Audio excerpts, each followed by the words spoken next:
اس کے کہنے پر اب عدالت جو اس نے کہا کہ اس کے کہنے پر ہم ایک سابقہ وزیر اعظم کو غدار ڈکلیئر کر دیں یا دہشت گرد ڈکلیئر کر دیں. تو ہمیں دیکھنے کی بات ہے کہ تو سوچنے کی بات یہ ہے کہ کس طرح ہم ہمارے ادارے جو ہیں مکمل طور پر تباہ ہو چکے ہیں اور پوری طرح جو ہولڈ ہے ان کا اسٹیبلشمنٹ کا پورا ہر ایک ادارے کے اوپر ہولڈ ہے. وہ پولیس کا ادارہ ہے, وہ کوئی بھی ادارہ ہے, حتیٰ کہ جو عام اساتذہ ہیں عدالتوں پر ان کا ہولڈ ہے, اسکولوں پر. اور میرے خیال میں کوئی ایسی چیز نہیں ہے جس پر ابھی تک ہمارے پیارے جو اسٹیبلشمنٹ ہے اس کا ہاتھ نہ ہو, اور ان کی مرضی کے بغیر ہم نے دیکھا کہ ایک چڑیا بھی پر نہیں مار سکتی. لیکن 9 مئی کا اتنا بڑا سانحہ ہو گیا, اور کسی نے پوچھا کہ اتنے زیادہ لوگ کیسے چلے گئے وہاں پر. نہ تو پولیس کو پتہ تھا, نہ ہی کوئی وہاں پر ایک فوجی بھی تعینات تھا کہ ان کو روکے. تو یہ تو سیدھا سب کو بھی معلوم تھا کہ ایک جان بوجھ کر ایسا کیا گیا ہے تاکہ جو تحریک انصاف ہے اس کو ہم نام و نشان اس کا ہم مٹا دیں. اور سارا یہی کہا جاتا ہے کہ یہ لندن میں پلان کیا گیا. محترم میاں محمد نواز شریف صاحب اور باجوہ صاحب نے مل کر, اور ساتھ جو ڈونلڈ ٹرمپ وغیرہ کی مدد بھی لی گئی, آصف علی زرداری صاحب, یہ تو سارے کھل کر بتاتے رہے کہ کس طرح ہم نے سازش کی. اور ابھی تو سب نے ہی مان لیا کہ سازش ہوئی ہے یہ والی, کہ کس طرح ان کو ہم نے ایک طرف کرنا تھا. لیکن اب جیسے میں نے پہلے کہا کہ ایک پلاننگ انسان کرتا ہے, لیکن دوسری پلاننگ جو ہے وہ اللہ تعالیٰ کرتا ہے. اب اتنے زیادہ کیسز اگر کسی بھی شخص پر ہوں, یقین کریں کہ وہ شخص جو ہے یا تو وہ بیمار ہو جاتا ہے یا پھر اس کو یہی ہوتا ہے کہ مجھے کسی طرح یہ چھوڑیں اور میں یہاں سے نکلوں. لیکن اب خان صاحب کو جب ہم دیکھتے ہیں تو یہ ایک لگتا ہے کہ واقعی یہ ایک کھلاڑی آدمی ہے. اسپورٹس مین اسپرٹ جتنی خان صاحب کے اندر ہے, مجھے نہیں لگتا کہ کسی اور شخص کے اندر اتنی اسپرٹ ہو. اس شخص پر 300 کیسز ہوئے, گولیاں لگی, جیل میں رکھا گیا, زیادتی کی گئی, زمین کے اوپر لٹایا گیا, اس کو ایک چھوٹے سے کمرے میں بند کر دیا. ملاقاتوں پر کبھی پابندی لگا دیتے ہیں, کبھی اس کو کھانے کو شاید نہ ہی اتنا اچھا دیتے ہوں, تو پھر بھی وہی شخص بیٹھا ہے. اس کا کہنا ہے کہ نہیں, میں کیونکہ یہ سمجھ گیا ہے, اور جو اسٹیبلشمنٹ ہے وہ بھی سمجھ گئی ہے کہ اگر یہ شخص دوبارہ آتا ہے, ایک بھاری اکثریت کے ساتھ آتا ہے, جیتتا ہے, ملک کا وزیر اعظم بنتا ہے, تو جو ان کا جو آج تک 75 سالوں کے اندر جو ان کا کھیل ہے وہ یقینی طور پر وہ بہت ختم نہ بھی ہوا تو بہت ہی کم ہو جائے گا. ہو سکتا ہے کہ ایسے قوانین بن جائیں کہ جس طرح فوجی حضرات جو ہیں وہ سیاست میں کود پڑتے ہیں. حالانکہ آئین بالکل واضح ہے کہ پاک فوج یا کوئی ادارہ اگر سیاست میں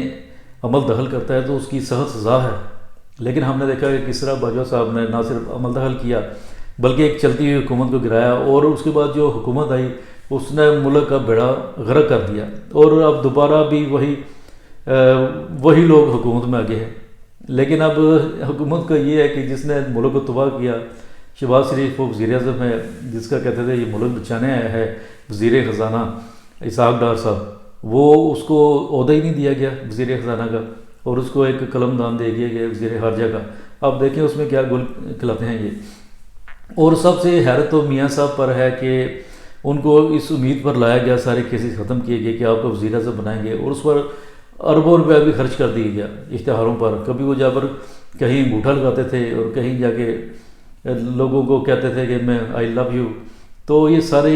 ان حرکات کی وجہ سے لوگوں نے دیکھا کہ 8 فروری کو جب الیکشن ہوا تو میاں نواز شریف صاحب اپنی ہی سیٹ ہار گئے تھے, اور رات کو وہ چلے گئے تھے. لیکن ان کو بتایا گیا, تسلی دی گئی کہ میاں صاحب ذرا آپ فکر نہ کریں, آپ جیت چکے ہیں. تو انہوں نے کہا نہیں, میں تو رزلٹ دیکھ کے میں ہار گیا ہوں. تو جو ہمارے اسٹیبلشمنٹ کے ہمارے مجاہد ہیں انہوں نے کہا کہ نہیں آپ جیت گئے. اور صبح دیکھا کہ جو جیتے ہوئے تھے خوشی سے سو گئے تھے, اور صبح جب اٹھے تو پتہ چلا کہ وہ ہار چکے ہیں. تو یہ اصل چیز جو ساری دنیا نے دیکھا, اور ساری دنیا ہی کہہ رہی تھی کہ یہ الیکشن جیتا ہوا تھا عمران خان, اور اس کو اسٹیبلشمنٹ جو ہماری فوج ہے اس نے ہروا دیا ہے. تو اگر اسی طرح چلتا رہا تو ملک تو بالکل بھی سیدھے راستے پر نہیں چل سکتا. تو ہم سب سے پہلے تو تمام پی ٹی آئی والوں کو بھی مبارکباد دیتے ہیں، اور کیونکہ خان صاحب کے اوپر جو من گڑت اور جھوٹے کیسز تھے وہ ایسا امید تو ہے کہ یہ ختم ہو جائیں گے، لیکن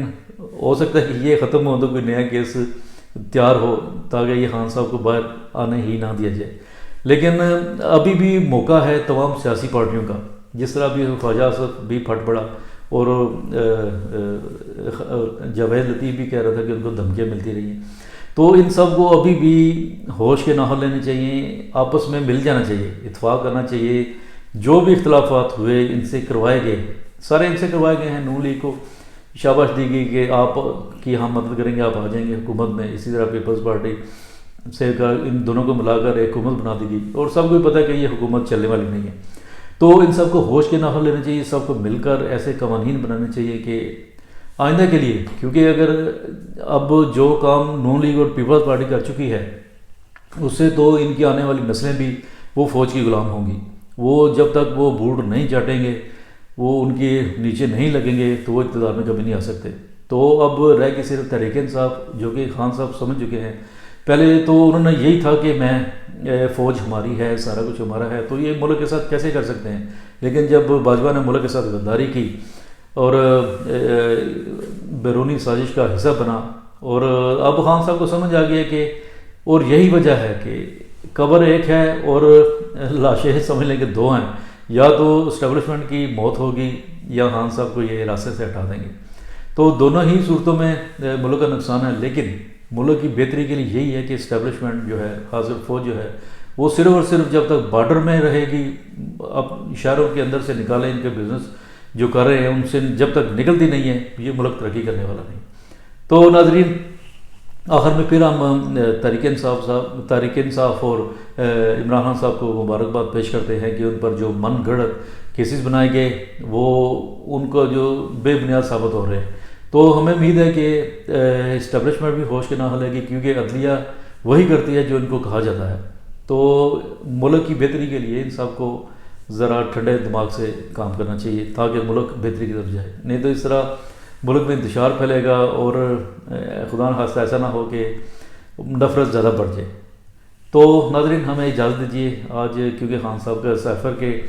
حوالے سے یہی تھا کہ جو ہیئرنگ ہوئی اس میں یہی تھا کہ یہ بے بنیاد کیس تقریباً ثابت ہو چکا ہے، جس پر کہہ رہے تھے کہ اس کو پھانسی ہونی چاہیے، تو سوچا کہ چلیں اسی پر تھوڑی سی بات کر لیتے ہیں۔ تو ہمیں اجازت دیجیے، اگلی دفعہ پھر کسی ٹاپک کے ساتھ آپ کی خدمت میں پیش ہوں گے۔ اللہ حافظ۔